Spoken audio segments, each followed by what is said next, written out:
Aldara Prado es una ilustradora que ha entrado con fuerza en el mundo del cómic en España,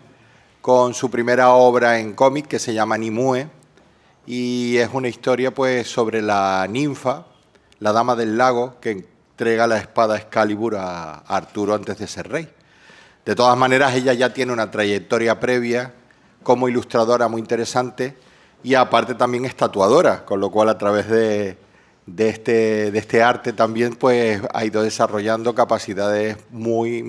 interesantes. Este año estuvo nominada al premio a la autora revelación del Salón del Cómic por esta primera obra publicada por Norma Editorial y que pueden comprar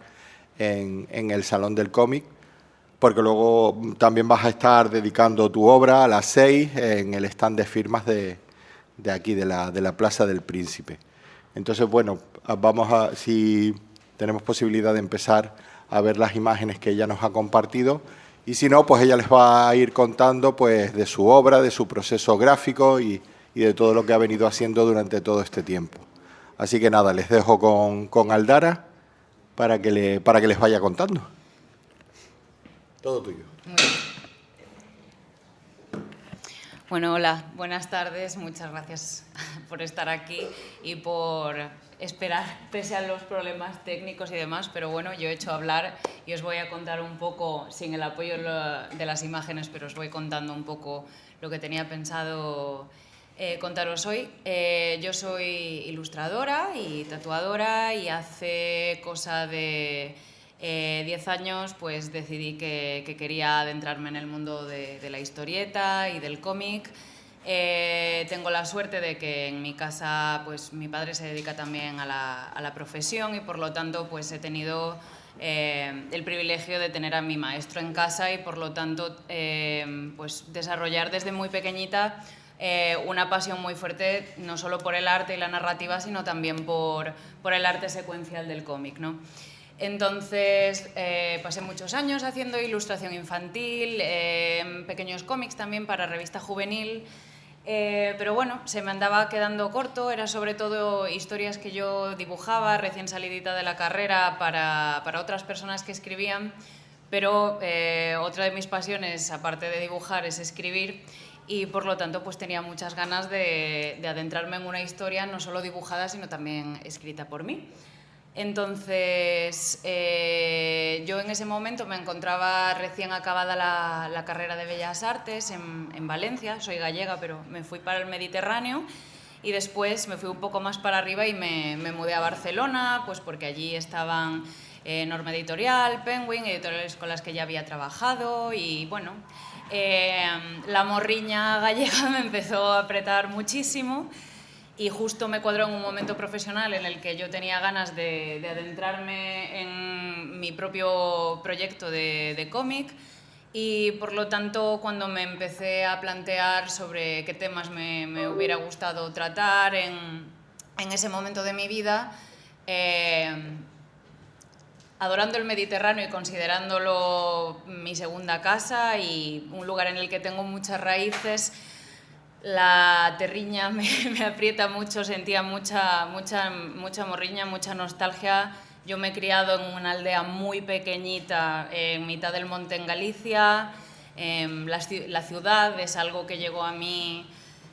más adelante en la adolescencia y postadolescencia, cuando me fui de casa a estudiar. Hombre, bien, ahí estamos. Y sí, pasamos a las cosas que había hecho. Sí, bueno, aquí tenéis un poquito de la ilustración infantil. Esto en concreto pues fue el increíble viaje de los besos voladores que hice con María Inés Cuadrado para Random House. Por desgracia, María Inés falleció este año debido a unas complicaciones de salud bastante serias. Pero quedó este bonito libro que la verdad que fue una despedida bonita de la ilustración infantil y que espero no dejar de hacerla en el futuro. Como os iba contando, tras terminar este libro, hice también trabajos de cómic para revista juvenil, al guión estaba mi pareja Joan Y bueno, ha sido una historia muy divertida para chavales, que estaba en verso, en gallego, para una revista gallega de cómic. Y hicimos un par, bueno, creo que habían sido 4 números y eso me sirvió a mí también para irme familiarizando con el medio, ir practicando, porque como sabréis, que me imagino que sois todos aficionados al cómic, hacer cómic es muy difícil y son muchas horas de trabajo y tener en cuenta un montón de factores que, claro, en la ilustración pues no los tienes. Entonces yo, al venir de la ilustración, voy transitando hacia el cómic y, como os contaba, cuando yo me empiezo a plantear sobre qué quiero hablar, esa morriña me aprieta mucho, echo de menos los bosques de mi tierra, echo de menos el agua, la luz, la niebla y pues decido que quiero no necesariamente ambientar mi cómic en Galicia, pero sí basarme en las leyendas de mi tierra, que es algo que llevo pues mamando desde niña. Entonces, al ponerme a investigar sobre leyendas célticas y todo lo que tiene que ver con todo ese universo, siempre vas a acabar, es inevitable que te encuentres con la materia de Bretaña y las leyendas del rey Arturo, sus caballeros, Camelot, Avalon, etc. Entonces, al ponerme yo a investigar sobre la materia de Bretaña, me encontré con la Dama del Lago, que era un personaje que ya conocía, pero me fascinó muchísimo el hecho de coger y decir, ostras, pues este personaje tiene un potencial bestial, o sea, es la figura mitológica que le entrega la espada a Arturo, o sea, ni más ni menos, y tiene Excalibur antes que Arturo incluso, y sin embargo hay un montón de versiones en las que directamente se la sustituye por una piedra, ¿no? Así de prescindibles son a veces los personajes femeninos a lo largo de las diferentes versiones que se hacen en los siglos, que, claro, no podemos tampoco exigirle a un señor medieval que escriba como una persona con sensibilidades del siglo XXI, ¿no? Entonces, al yo ponerme a investigar sobre la Dama del Lago y tomo como inspiración L'Amor d'Arthur de Sir Thomas Malory, la obra de Chrétien de Troyes y después John Steinbeck y otras versiones más modernas como la película de John Boorman.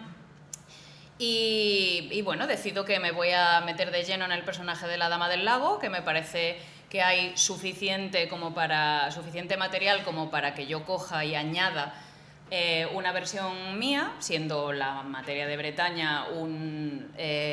una compilación de leyendas y de reversiones que han sido escritas y reescritas a lo largo de los siglos y que forma parte de la propia naturaleza de la materia de Bretaña el que tú añadas, que las personas vayan añadiendo a lo largo de los siglos sus versiones que siempre, inevitablemente, van a estar marcadas por la época en las que tú has vivido, ¿no? Lógicamente, como os decía antes, no le puedo pedir a un señor medieval que escriba unos personajes femeninos con una profundidad X, pero sin embargo, bueno, pues yo no busco reescribir nada ni busco desmerecer el trabajo de los demás, sino utilizarlo como una baliza a partir de la cual seguir otro rumbo y dotarle a la Dama del Lago de recopilar toda esa información y hacer el personaje mío, por así decirlo. Entonces, bueno, para este libro yo me gusta muchísimo leer cómic, pero lo cierto es que mis influencias, al ser artista multimedia y dedicarme a la ilustración, al tatuaje y haberme especializado en cine, mis influencias vienen de muchas partes. La estética de este libro está muy influenciada, lógicamente, al haber estudiado Bellas Artes, pues los pintores románticos alemanes, no están aquí, pero no los puse, pero también los pintores impresionistas franceses y, bueno, lógicamente, pues las películas con las que crecí, como El laberinto del fauno de Guillermo del Toro, La princesa Mononoke, que es absolutamente, vamos, un referente tremendo para este libro, y no solo para este libro, sino que toda la obra de Hayao Miyazaki, Estudio Ghibli, la considero pues un importante referente ya no solo artístico, sino vital, ¿no? A nivel del mensaje de las películas y el mensaje ecológico y centrado en la naturaleza y el animismo, pues es algo que comparto mucho. Y también soy muy jugona y me gusta mucho jugar a videojuegos, y en concreto pues The Legend of Zelda o los juegos de From Software de Elden Ring o Dark Souls pues han sido también de mucha inspiración. Yo quería que la historia sucediera en Avalon, y en un Avalon caído en un reino que ya no es lo que era, en una magia que se ha perdido. Es un tópico, ¿no?, por así decirlo, que dentro de la fantasía que a mí me gusta mucho. Y ya que quería hablar de fantasía y ya que quería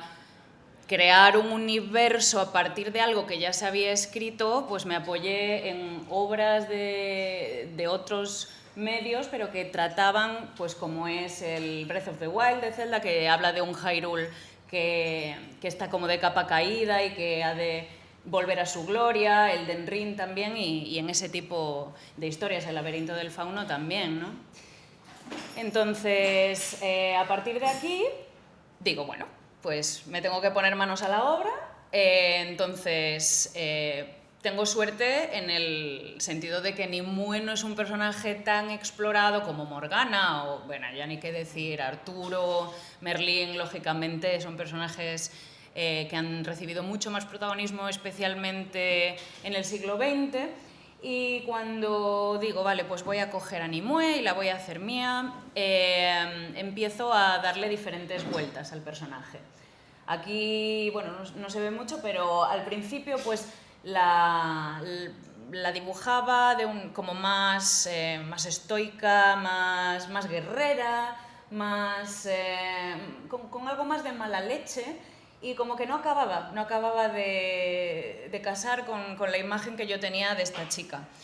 Al final, Nimue y la Dama del Lago es un personaje femenino que en muchas ocasiones, en la mayoría, se representa como una chavala pues como adolescente o postadolescente, confundida, y en muchas de esas versiones tan conocidas, especialmente en El amor de Arthur de Sir Thomas Malory, que es en una de las versiones en las que más aparece Nimue,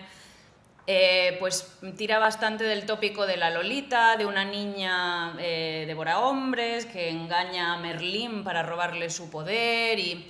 al mismo tiempo la figura de la Dama del Lago, al estar ligada a la mitología celta, viene de la diosa de las aguas celta que se llama Coventina. Entonces a mí no me tenía ningún sentido que un personaje que viene de la diosa de las aguas celtas, que era una de las diosas más veneradas en todo lo que venía a ser Irlanda, Bretaña y Galicia, Asturias y demás, que una diosa buscara robarle su conocimiento, un hechicero, ¿no? No me tenía mucho sentido dentro de la versión que yo quería contar. Entonces, la veía más como, bueno, pues una niña compleja, bueno, una historia más contemporánea buscando un poco de complejidad psicológica de una niña adolescente que, como todas las adolescentes, se está buscando su voz, está buscando su familia, está buscando su identidad. Y de esa manera el lector también pues va aprendiendo de la identidad de ese personaje. Entonces ya aquí me fui hacia una Nimue más contemplativa, más tranquila, más observadora. Y entonces esto pues me llevó a la idea de hacer una familia de granjeros que la acogen, ya que Nimue aparece como una niña, y esto es ningún spoiler, es la primera página del libro, aparece una niña en mitad y mitad de un lago, y un hombre, un granjero que lleva mucho tiempo yendo al bosque a buscar una hija desaparecida, se topa con la niña en el bosque y asolados por la pérdida de esta hija, deciden acogerla y criarla entre humanos. Bueno, ellos no saben, lógicamente, y ella tampoco sabe que es Nimue. Esto me llevó pues a centrarme mucho en esta familia humana y cómo estos personajes podían dotar al personaje de Nimue de humanidad. Yo no quería mostrarla desde el principio como un ser mitológico superpoderoso que viene a salvar el día y una narrativa hollywoodiense que ya tenemos en muchas otras historias, sino que buscaba algo un poco más intimista. Entonces, desarrollar a esa familia y esos vínculos que establecían con ella, a veces más sanos, otras veces menos sanos, pues al final nos humanizan a todos, ¿no? Todos somos fruto de las relaciones que hemos establecido con nuestro entorno desde pequeños.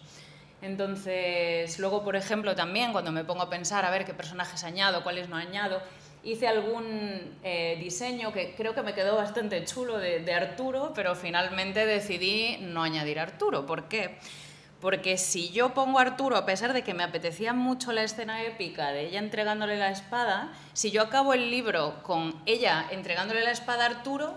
entonces el protagonista ya no es ella, el protagonista es Arturo, porque Arturo es Arturo. Arturo es el rey de Bretaña y es el protagonista de todas las leyendas de la materia de Bretaña. Por lo tanto, si yo quiero centrarme en la Dama del Lago y en Nimue, prefiero centrarme, por ejemplo, en su etapa como alumna y como alumna del mago Merlín. Y este es el Merlín que yo tengo en la cabeza cuando yo empiezo a investigar sobre todos estos personajes. ¿Cuál es mi sorpresa cuando en mi cabeza Merlín es un señor que está en su cabañita en el bosque discutiéndose con su búho Arquímedes y peleándose con su azucarera y cantando hippity hoppity, a que de repente pues yo me encuentro con un señor más propio de una historia de Juego de Tronos, es decir, un tipo súper conspirador, manipulador, que choca totalmente con la imagen que yo tenía de, claro, y que tenemos todos, de, lógicamente, de las versiones del siglo XX, como la película de Disney o la teleserie de la BBC. Y además me gustaba mucho el contraste de coger a una Nimue más moderna y recuperar ese Merlín medieval, porque dije, ostras, se ha perdido y me parece un personaje que tiene un montón de potencial. A mí me gustan estos villanos o estos personajes así como un punto chunguillo. Entonces hice a un Merlín bastante chunguillo y pues lo que es la relación entre los dos, que en muchas de estas otras versiones se tilda de romance, en mi libro no necesariamente va por ese derrotero, ya que Merlín en este libro pues es bastante cabroncete, las cosas como son. Pero al final me ha pasado en entrevistas o tal que la gente me dice, ¡buah, has cogido y te has atrevido a hacer Merlín malo! Y es como, bueno, no, realmente yo lo único que hice fue coger otros Merlines que leí, que investigué, y que planea Merlín el propio nacimiento del rey Arturo, le hace un montón de putadas a Morgana, está todo el rato en las sombras conspirando para siempre salirse con la suya, es decir, es un tipo con muchos más matices que el personaje tan encantador que nos dio Disney, que por cierto me encanta esa peli y esa versión está ahí y es igual de válida. Entonces, luego otro personaje claramente que digo, tengo que meter a Morgana, porque Morgana es también un hada de Avalon, un personaje súper importante ligado también a la figura de Coventina. De hecho,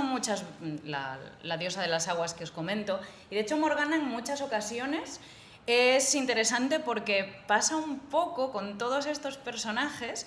que se entremezclan, como pasa un poco en la mitología griega, ¿no? Que un mismo dios tiene diferentes facetas, y en Morgana en muchos casos es otra cara de la Dama del Lago, de Coventina, y yo decidí hacerlos como personajes separados pero que conforman pues diferentes caras de un dado, ¿no? Y entonces pues nada, estuve trabajando Morgana, la cabaña en la que ella iba a vivir en el bosque, que al final no quedó así, al final se acabó inspirando más en un tipo de edificaciones que tenemos por las montañas de Osancares en Galicia. Estos son típicos molinos gallegos que te encuentras esparcidos por el bosque, si alguna vez habéis ido por Galicia y paseando, que si no lo habéis hecho os lo recomiendo mucho, es muy bueno para la salud mental. Y esta es Coventina, fue uno de los primeros dibujos que hice de ella.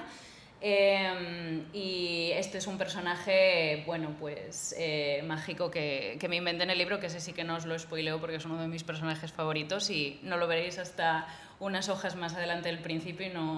y no quiero desvelar nada, pero bueno, aquí están pues las diferentes pruebas que yo fui haciendo. Al principio, como en esta ilustración que está toda hecha acuarela, que es el medio en el que yo más cómoda me siento, me pasó que fui consciente de que, a pesar de que yo estaba trabajando todo con medios tradicionales, ni los tiempos que a mí me estaban dando en la editorial, porque este proyecto lo moví en Francia y me lo publicó primeramente Casterman, que son la editorial de Tintín y Corto Maltés, como conoceréis. Y entonces, claro, yo dije, bueno, yo tengo que hacer esto bien, no puedo estar 20.000 años trabajando en este libro, y si trabajo todo en tradicional, no me va a salir a mí ni bien económicamente, ni ellos van a estar esperando para siempre. No voy a ser capaz de hacer un libro de 128 páginas todo en acuarela. Por lo tanto, pasé al digital. Este es el trono de Avalon que diseñé, y entonces empecé a hacer pruebas en ilustración digital y pintura digital, pero siempre intentando que conservara la textura, el grano y lo vibrante de las técnicas tradicionales o naturales, o como queramos llamarles, ¿no? Después, en cuanto a las páginas, pues trabajé de una manera propia de alguien que está empezando y que, al no tener todo el bagaje de haber hecho libros de cómic anteriormente, hubo muchas cosas que tuve que aprender. ¿Y qué pasa? Que me sentía mucho más cómoda utilizando pues este método que algunos colegas dibujantes me recomendaron, de como en el caso de este libro el color y la pintura es algo en el que he invertido tantas horas y que forma parte de la propia narrativa de la historia. En mis storyboards yo ya hago como una guada para tener claros dónde van a estar los contrastes, dónde van a estar los puntos, y realmente es un trabajo que, si tú ya tienes el culo pelado, haces 4 monigotes y tú te entiendes con el storyboard, pero a veces mis storyboards parecen páginas que se podrían poner en sí, pero bueno, al final valía la pena, porque después, a la hora de yo pasar estas páginas a limpio, todo tenía mucha más solidez y no cantaba tanto que soy una novata. Entonces, bueno, al final es una cuestión de ser previsora. Ya os digo, pues esta página podría publicarse así directamente, pero yo lo utilicé para anclarme muy firmemente en cómo quería la escena, cómo quería el tono, cómo quería la luz, cómo iban a fluir las viñetas, y así fui trabajando todas las diferentes páginas. También os digo que en cualquier momento, si queréis interrumpirme para hacer cualquier pregunta, encantada os la voy respondiendo, y si no, sigo dando la matraca y contándoos sobre el libro. A medida que el libro fue avanzando, sí que fui cogiendo mucha más soltura y no me fue tan necesario hacer unos storyboards tan acabados. Esto es pues una escena que se sucede ya más adelante del libro, y aquí yo ya no necesitaba, como en la página anterior, pasa para atrás, ahí, si se puede, si no, no. Pues claro, hay mucha diferencia. O sea, aquí te estás ahorrando muchas horas de trabajo cuando prescindes de la aguada como en la anterior, porque yo ya iba teniendo mucho más claro, me iba sintiendo más segura y no iba con tanto miedo, ¿no? Pero que al final, pues ir con miedo y cagarla es parte del proceso, y es parte del proceso de ir avanzando, mejorando y contar la historia como tú quieres. Cuando yo empecé a trabajar en este libro, y aquí me pongo un poco personal, pero lo cierto es que yo siempre he sido una persona muy perfeccionista, hasta el punto de que, bueno, pues llegué a entender que era un poco un defecto, ¿no? El perfeccionismo es una espada un poco de doble filo. Por una parte te impulsa a siempre intentar dar lo mejor de ti y esforzarte mucho, por lo tanto pues puedes cosechar resultados y avanzar, y recibir ese chute de dopamina de hostia, lo he conseguido, me he esforzado mucho y aquí está el fruto de mi esfuerzo. O puede nunca ser suficiente, y por mucho que tú estés partiéndote la espalda e intentándolo muy fuerte, a veces las cosas no puedes cosechar igual que has sembrado, y es una bueno, pues efectivamente una espada de doble filo. Es un hándicap para mí el perfeccionismo, y al haber conseguido pues trabajar mucho ese aspecto de mi manera de trabajar, conseguí utilizar ese perfeccionismo un poco como una herramienta a mi favor y librarme de la parte que te paraliza completamente, porque si estás centrado en una expectativa exagerada o irreal, al final es muy difícil que las cosas que tú haces vayan nunca a estar a la altura de la imagen que tú tengas en la cabeza. Los artistas, una cosa es la imagen que tú tengas y otra cosa es ir desarrollando toda la técnica y toda la experiencia necesaria para plasmar lo que tú quieres. Y yo en este libro pues me pasé un poco de ambiciosa. Quería haber hecho algo más contenido, pero a medida que iba avanzando en la historia y a medida que iba dibujando, iba cambiando cosas del guión, porque la propia historia me iba pidiendo el ir haciendo otras partes más complejas, tanto los conflictos interpersonales entre la familia de Ana, entre los granjeros y ella, como la relación entre Morgana y Nimue. Entonces, toda esa complejidad narrativa, sumado al hecho de que pictóricamente y estéticamente este tipo de páginas no son las más fáciles de realizar. No es lo mismo que si estás trabajando con un color plano, que puedes ir más rápido, sino que, bueno, pues al ser mi primera obra, me apetecía un poco demostrar, algo muy de novata también, de, bueno, pues yo puedo hacer esto. ¿Qué pasa? Que al final es mucho trabajo. Y es una cuestión, pues, en mi caso, de echar para adelante, aceptar que va a haber viñetas que estén mejor que otras y demás, pero que lo importante es que la historia fluya y lleve el mensaje que yo quiero. Que al final es una historia con un toque un poco costumbrista, una historia intimista, pero con mucha fantasía. A mí la fantasía siempre es un género que me ha gustado muchísimo, igual que la ciencia ficción, porque creo que a muchas personas es un género que nos ayuda a tratar o a leer o a ver historias complejas a través de la distancia emocional que te brinda el hecho de que tú sitúes a tus personajes en un setting imaginario. A mí, por ejemplo, me gustan mucho las historias históricas y demás, pero lo paso mal. Me cuesta mucho, por ejemplo, yo no sé si podría nunca hacer una historia sobre la guerra civil, a pesar de que es algo que me fascina, porque emocionalmente me resulta muy jodido, y al final nosotros estamos cada día de tu vida dibujando eso, viendo eso en esas imágenes y claro, pues tenía muy claro que este primer libro iba a ser de fantasía y que Nimue, a pesar de ser una historia que tenga muchas sombras, también va a tener mucha luz, va a tener mucha magia, va a tener mucha naturaleza, porque ante todo yo quería retratar los bosques en los que me he criado. Eso es Galicia, son fotos, bueno, no son fotos, son ilustraciones y son viñetas basadas en los bosques en los que yo me he criado y en los que necesitaba estar. Y si en ese momento en Barcelona yo físicamente no podía estar allí, porque bueno, en las grandes ciudades tenemos más trabajo y tal, que las personas que somos así de provincias más chiquititas, como una Coruña o demás, pues ya que no puedo estar allí físicamente, voy a estar ahí, sumergirme de pleno en este mundo a través de los cómics que cuente, y es posible que en el futuro quieras seguir explorando esta vía porque, no sé, es como un poco gallego esto, ¿no? Pero como que todos estamos emigrados y nos ponemos muy tristiños y echamos mucho de menos nuestra tierra. Entonces, bueno, a pesar de que aquí tenemos pues Avalon y un universo mágico y vibrante, todo está inspirado en esas leyendas, en esos bosques, en esa naturaleza y en ese verdor y en esa humedad de Galicia, ¿no? Y nada, pues fue un trabajo que me llevó unos 6-7 años realizar, desde el primer boceto hasta el final.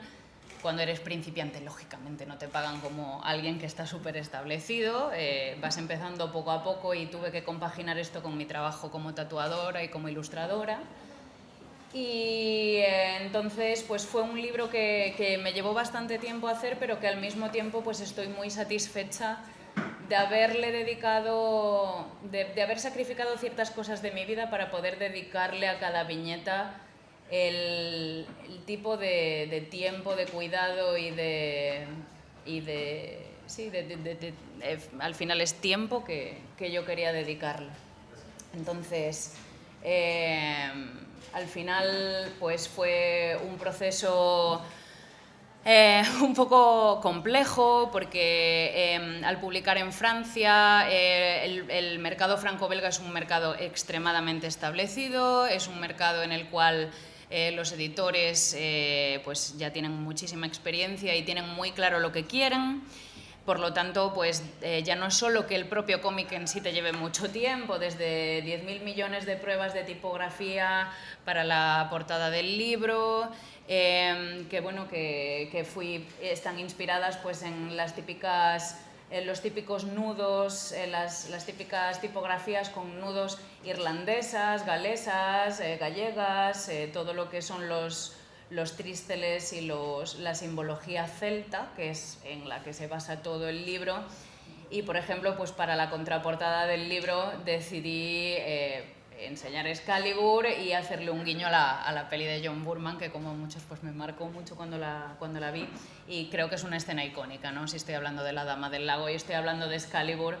tiene que salir Excalibur, ¿no? en la contraportada, a pesar de que en la portada pues tenía muy claro que la protagonista iba a ser ella. Hice varias pruebas, pero sin embargo sentía que ella estaba en una posición,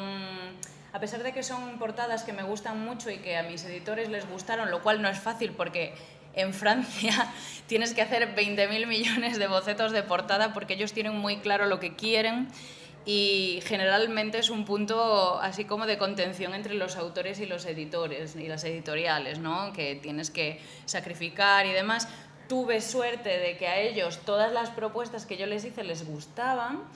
pero sin embargo, a pesar de que me parecían imágenes muy bonitas y sugerentes, yo a ella la veía un poco pasiva, la veía un poco retraída, y sí, son portadas misteriosas y que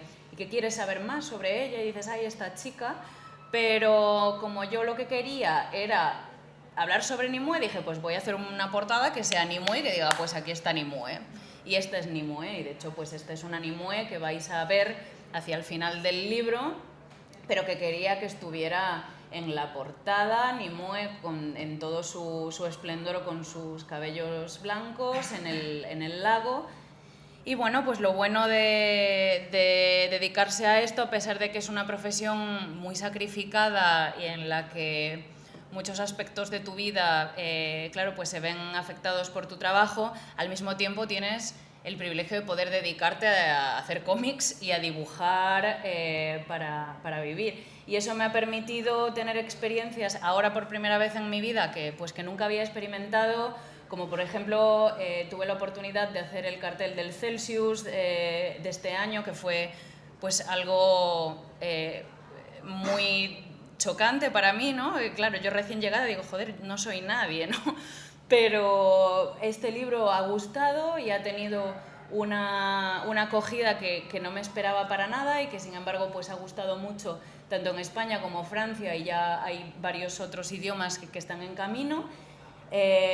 Y tuve la suerte de, por ejemplo, en el Celsius, en Avilés, poder hablar junto con otros compañeros que tratan la materia artúrica delante de un auditorio lleno de gente que en realidad estaban esperando por Brandon Sanderson, pero nosotros pudimos coger y decir, bueno, pues que sepáis también que nosotros hacemos esto. Y gracias a eso he estado en muchos sitios y he conocido por primera vez a mis lectores y a la gente que al final acaban siendo personas con una sensibilidad parecida a la tuya. Igual que pues yo leo X libros y acabo sintiendo cierto apego emocional por las obras de algunos artistas, y vas y les conoces y les dices, ostras, me encanta tu trabajo. Fue muy bonito por primera vez en mi vida encontrarme con personas que tenían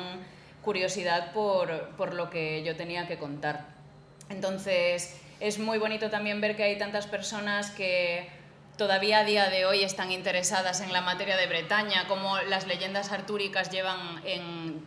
formando parte de la tradición literaria europea desde hace muchísimos siglos, y cómo son leyendas que siguen readmitiendo reescrituras, siguen admitiendo nuevas versiones, y la gente sigue devorándolas y la gente las disfruta muchísimo. Y también yo hice muchísima investigación, pero claro, te encuentras con gente que te dice, ay, ¿sabías que esto? Y sigues aprendiendo más, porque es tan vasta la colección de mitos que hay personas que literalmente dedican todas sus carreras académicas a investigar la materia de Bretaña. No es mi caso. Yo quise apoyarme en la obra de algunos artistas para hacer un cómic sobre una niña buscándose a sí misma, ambientada en una naturaleza así gallega, en el universo de Avalon y de las leyendas del rey Arturo, pero no deja de ser al final pues un pedacito de ti. Y es bonito pues poder dedicarse a esto y que finalmente este libro, a pesar de todo el esfuerzo que no ha sido poco, y que a ver si en el futuro hago libros un poco más contenidos y quizás no tan explosivos a nivel de cantidad de horas, sino algo más acotado, me siento orgullosa del trabajo que he sacado adelante, y es bonito hablar con gente como vosotros y contaros cómo ha sido todo el proceso de esta historia. Entonces, no sé si tenéis alguna pregunta sobre cómo ha sido esto. Sí. Nada, yo simplemente te quería reflexionar. Ha sido una gran sorpresa descubrirte ahora. Muchas gracias. Y sobre todo, saber que eres hija de Miguel Ángel Fabio, que lo hace muchos años. Y quería preguntarte, cuando comenzaste con la obra, ¿él te dio algún consejo? ¿Has tenido siempre algún consejo, algunas palabras de ayuda? O no sé, ¿te ha influenciado? Supongo que sí. Sí, sí, claro. A ver, me ha influenciado desde el hecho de que yo no estaría haciendo cómics si yo no hubiera nacido en una casa completamente rodeada de cómics. Entonces, por una parte es bestial tener una persona con tanto talento a tu lado y tener una relación tan sana como la que tenemos nosotros dos, que nos llevamos fantásticamente bien, y que yo a mi padre le considero mi mentor y la persona que me ha enseñado prácticamente todo en cuestiones de cómic. Y al mismo tiempo, claro, yo cuando empecé a hacer este libro igual tenía 23 años, entonces, claro, estás en otra edad, y sí que es verdad que al principio yo no me sentía a la altura, ¿no? Porque decía, joder, mi padre con esta edad hacía esto, yo me estoy esforzando mucho y siento que nunca voy a llegar al nivel de él y demás. Pero él mismo también me decía, Aldara, yo hago lo mío y tú haces lo tuyo. Y yo estoy aquí para ayudarte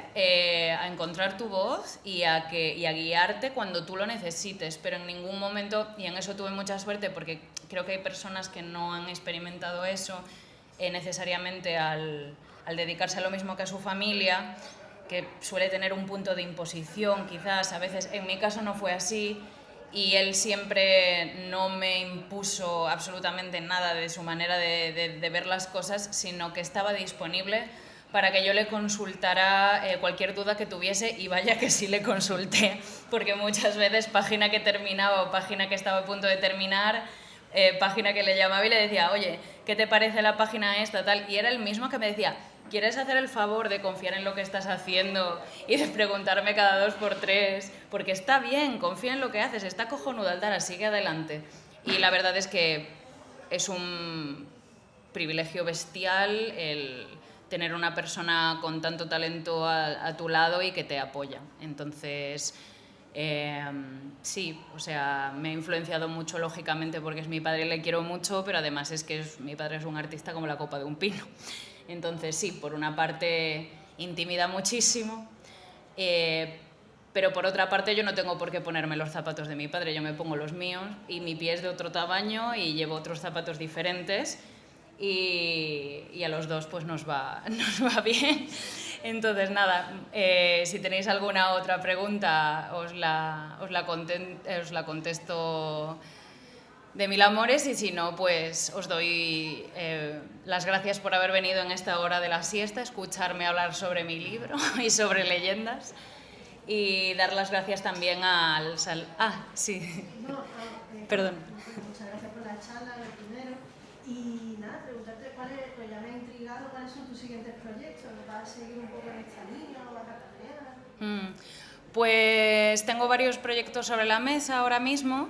de cómic, y sí que es verdad que en el que más estoy trabajando ahora mismo, y el que probablemente el siguiente que tengáis en las estanterías sea un libro que no va muy alejado de la línea en la que iba Nimue, en el sentido de que sigue siendo un libro en el que la naturaleza y el bosque es el foco, pero será una historia que de hecho me gustaría poder hacer en medios tradicionales, hacer en acuarela, que como os comentaba antes, para este primer libro era demasiado ambicioso, pero creo que ahora ya tengo las herramientas y la experiencia suficiente como para intentar atreverme. y va a ser una historia más luminosa que Nimue y quizás más inocente, ambientada en mis recuerdos de infancia, por así decirlo. No es una historia autobiográfica, pero sí que bebe mucho de lo bucólico, de crecer en el rural y de cómo progresivamente las personas parece que vamos perdiendo por completo la conexión con nuestro entorno debido a pues, la vida moderna y demás, y de qué pasa si volvemos a reconectar, al menos aunque sea cada cierto tiempo, con la naturaleza y con nuestro entorno, básicamente. Entonces iré por esa vía. Y después, por otra parte, tengo una serie que llevaré también en Francia, pero que eso ya será para más adelante, y primero me estoy centrando en esta otra historia ambientada así también en una especie diría como es un poco realismo mágico, costumbrismo mágico, por así decirlo. Sí. Bueno, no sé si hay alguna otra pregunta. Ah, sí. ¿Ofrecieron hacer animaciones? Porque se parece un poco a The Song of the Sea o The Book of Kells. ¿En Francia ofrecieron hacer una serie animada o todavía no? Bueno, muchas gracias por la pregunta. Si a mí Cartoon Saloon me llama para trabajar, yo en el momento no me da igual lo que me paguen, yo me voy a Irlanda y me cojo la maleta,